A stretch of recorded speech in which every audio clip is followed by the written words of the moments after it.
Vamos a comenzar en los bloques que siguen con el análisis termodinámico del dispositivo que describimos en el bloque anterior.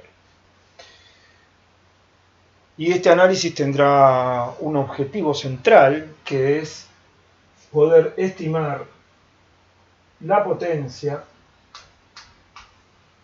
que habrá que suministrarle a este dispositivo para que funcione según lo describimos funcionalmente en el bloque anterior.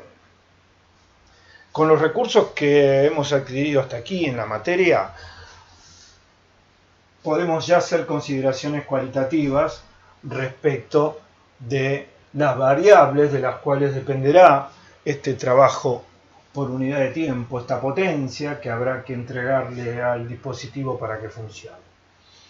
Dependerá de el diseño cinemático que hemos descrito en el bloque anterior, que depende a su vez del diseño geométrico. El diseño geométrico lo constituye el volumen total del cilindro, que a su vez podemos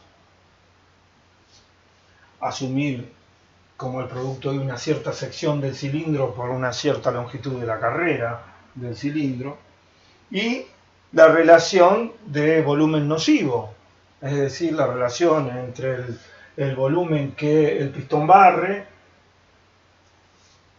y el volumen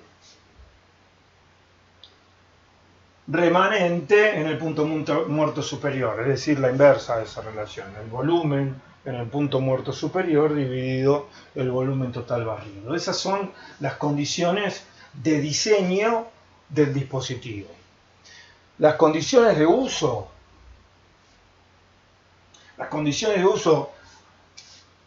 las constituyen la presión de entrada y la presión de salida, es decir, ya sabemos que la potencia que haya que darle al dispositivo dependerá de la relación, al menos entre estas dos presiones, o quizás también de sus valores absolutos, y también dependerá del tipo de evolución que realice en cada etapa el gas que estamos comprimiendo.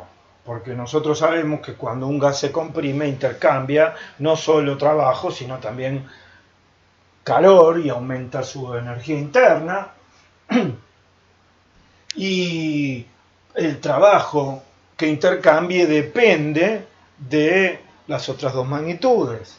Por lo tanto, la naturaleza, el tipo de evolución que el gas realice mientras es comprimido será una variable independiente de la que dependa la potencia que debemos suministrarle al dispositivo. Y finalmente está la reversibilidad. Sabemos que esta potencia, a igualdad de los otros factores mencionados hasta aquí, aumentará cuando aumenten las irreversibilidades, y que las condiciones de evolución reversible en cada etapa definirá el valor mínimo que tenga la potencia a suministrarle al dispositivo.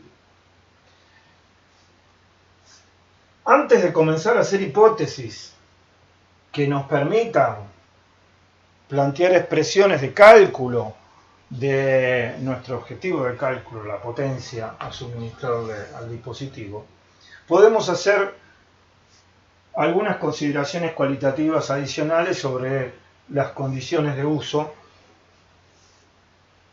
de nuestro compresor a pistón.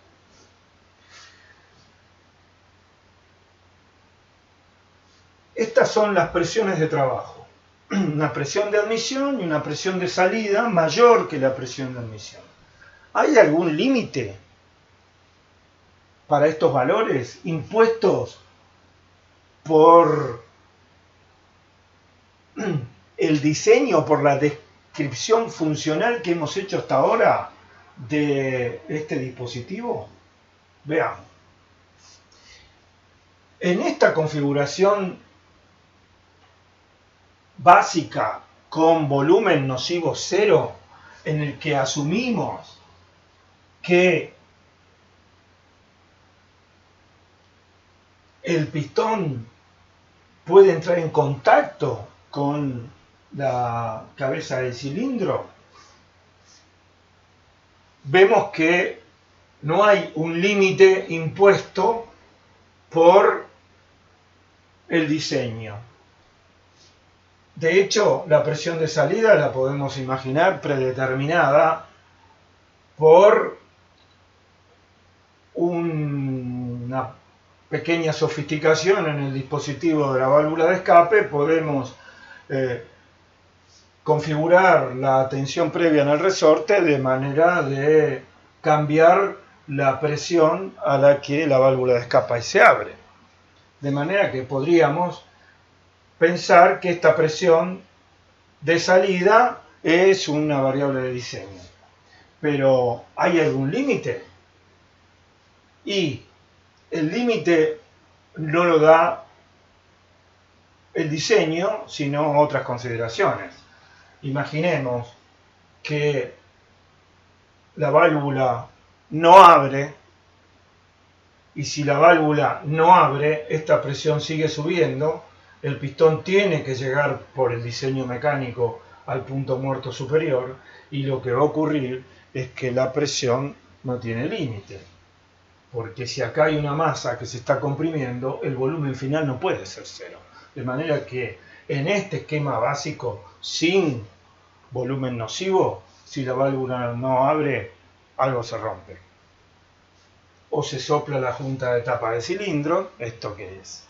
El cilindro normalmente está diseñado mecánicamente con una tapa en la que están dispuestas las válvulas, tapa que ajusta con una junta para que sea hermética. Esa junta tiene un límite de resistencia más allá del cual pierde estanqueidad.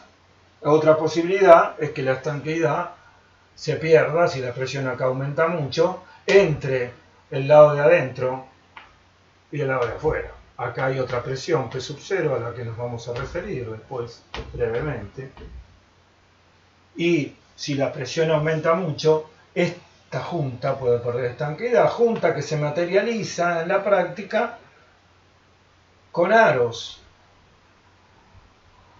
que tienen un diámetro ligeramente mayor que el del pistón, se calzan en unas ranuras que tiene el pistón y que son los que proveen la estanqueidad. Estos aros de pistón tienen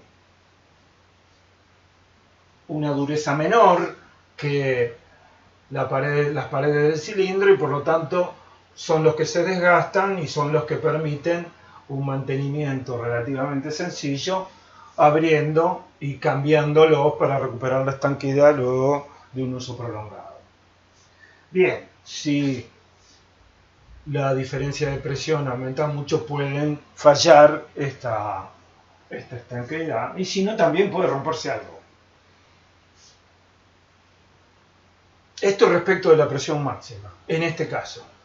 Respecto de la presión mínima, y bueno, vemos que no hay un límite para la presión mínima. Si salimos de una presión muy baja por acá, lo que ocurrirá es que tendremos la compresión por aquí y la salida por aquí. También una presión de admisión demasiado baja puede comprometer estanqueidad de juntas entre piezas móviles, pero es menos claro el límite que en el caso de la presión máxima. Esto a volumen nocivo cero. ¿Qué pasa si el volumen nocivo es distinto de cero? Que va a ser el caso que analicemos. Si el volumen nocivo es distinto de cero, la situación es diferente, porque si la válvula de escape no abre, lo que ocurrirá es que la masa comprimida, que es la masa total que puede alojar el cilindro en las condiciones de admisión, en el punto muerto inferior, esa masa total queda alojada en el volumen nocivo. La válvula de escape no abre y la presión no es infinita, es una presión por encima de la cual el compresor pierde capacidad de expulsar el gas comprimido. Simplemente el gas se comprime, la válvula no abre y en la carrera siguiente se vuelve a descomprimir, pero no fue expulsado. Como veremos enseguida, tampoco hay admisión. Y lo que ocurrirá es que el compresor estará comprimiendo y luego permitiendo que se expanda una masa de gas que nunca saldrá del cilindro. Nos despedimos de esta forma del compresor, no la volveremos a dibujar.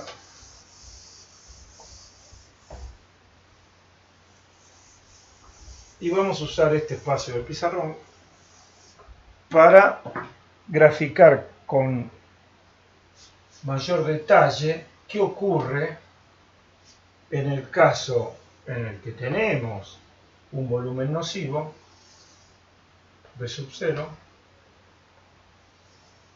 Este es el volumen total.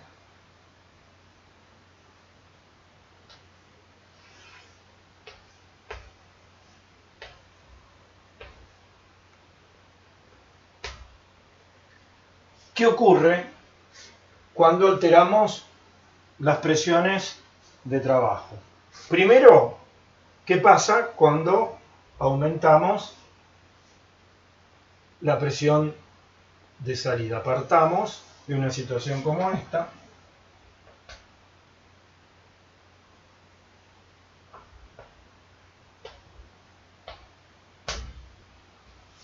Primero veamos qué ocurre si bajamos la presión de salida. Si cambiamos la condición de uso de manera de reducir la presión de salida. La curva, si la evolución es del mismo tipo, es el mismo escenario para el resto de las condiciones, lo que ocurrirá es que la válvula de escape se abrirá antes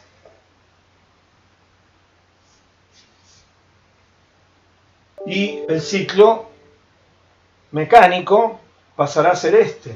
Fíjense que la válvula de admisión también abrirá antes y por lo tanto mejorará el rendimiento volumétrico. Podemos seguir bajando.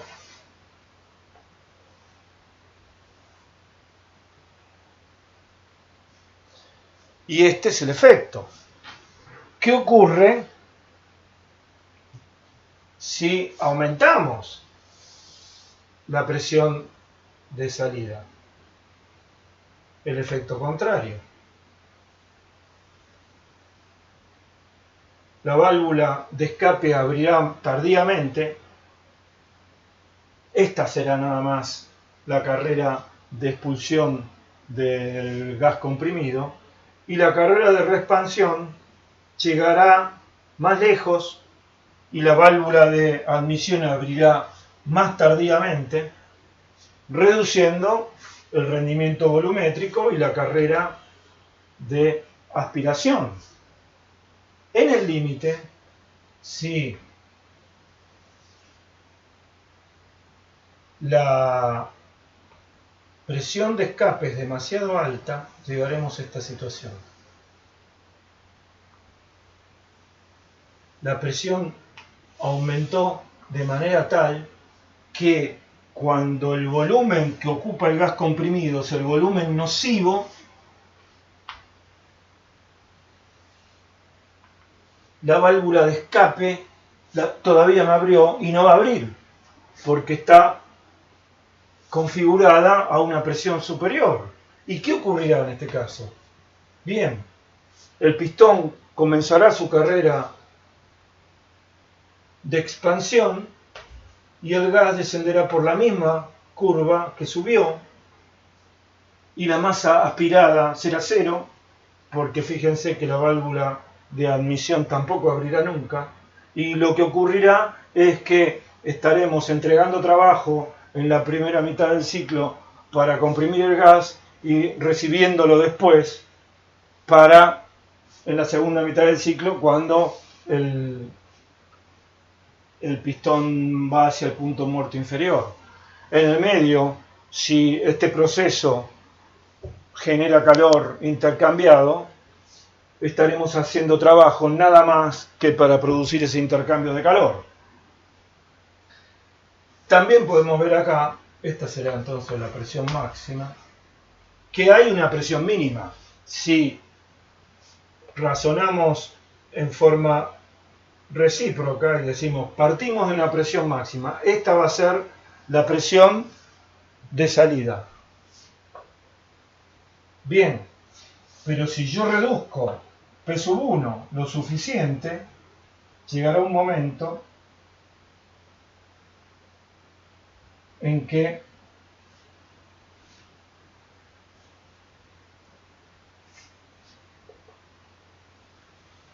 ocurrirá exactamente lo mismo.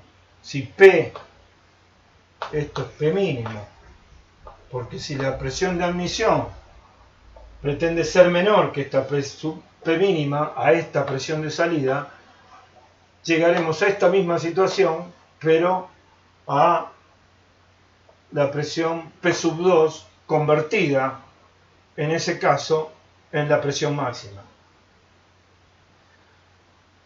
De manera que vemos que cuando el compresor tiene un volumen nocivo, tenemos una presión máxima. Tendremos una presión máxima a la que el gas puede salir y también una presión mínima a la que el gas puede ser admitido dado una presión máxima. Es decir, fijada una de las dos presiones de trabajo, no podremos fijar con entera libertad y solamente desde el punto de vista termodinámico la otra presión.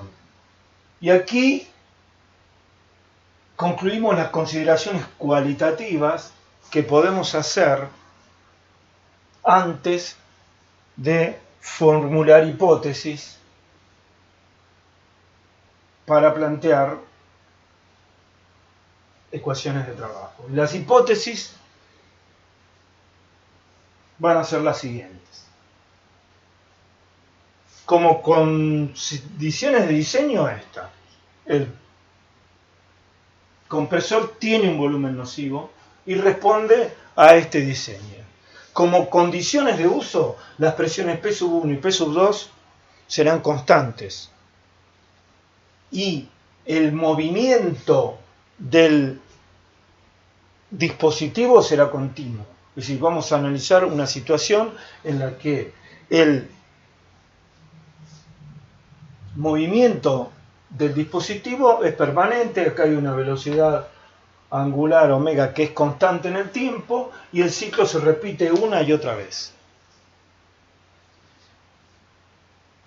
La siguiente hipótesis que vamos a hacer es que vamos a asumir que las evoluciones que realiza el gas en cada etapa son reversibles, de manera que podremos agregarle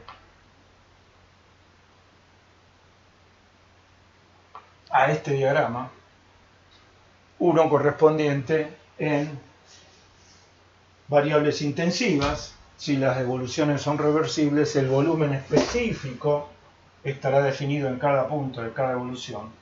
Y lo que veremos en variables intensivas, presión, volumen específico, es que el diagrama se reduce a una misma curva que se recorre en un sentido y en otro. Veremos qué implicancias tiene esto desde el punto de vista del cálculo. Considerar evoluciones reversibles en el contexto de tener como objetivo calcular trabajo por unidad de tiempo, calcular potencia, tiene la ventaja de que tanto trabajos de circulación para sistemas abiertos como trabajo de expansión para sistemas cerrados se pueden estimar por áreas bajo las curvas presión-volumen. De manera que podremos trabajar sobre estos diagramas para buscar nuestro objetivo de poder calcular la potencia a suministrar al dispositivo. Una consideración respecto de los trabajos y las áreas. ¿Qué ocurre respecto a las condiciones de uso con la presión del otro lado? Porque si vamos a evaluar trabajos por áreas, nosotros sabemos que cuando el pistón se mueva de izquierda a derecha, estará recibiendo un trabajo del gas que está dentro del cilindro, pero estará realizando un trabajo contra la presión exterior, que también vamos a asumir constante. Ahora bien, cuando el pistón se esté moviendo de derecha a izquierda, el trabajo que realizó sobre el ambiente exterior le será devuelto por este. Si vamos a analizar un régimen continuo con una velocidad angular constante permanente, no tenemos que preocuparnos por esta presión exterior, porque el balance neto es cero. El trabajo que se realiza en un hemiciclo es el trabajo que se recibe en el otro, de manera que podremos concentrarnos sobre estos diagramas, presión, volumen total y presión, volumen específico. De manera que a partir de los bloques siguientes, cuando comencemos con el análisis cuantitativo, ya no tendremos este dibujo en mente, ni siquiera en mente puede ser, quiero decir, no lo tendremos en el pizarrón. Trabajaremos directamente con los diagramas presión-volumen y presión-volumen específico. Hacia allá vamos.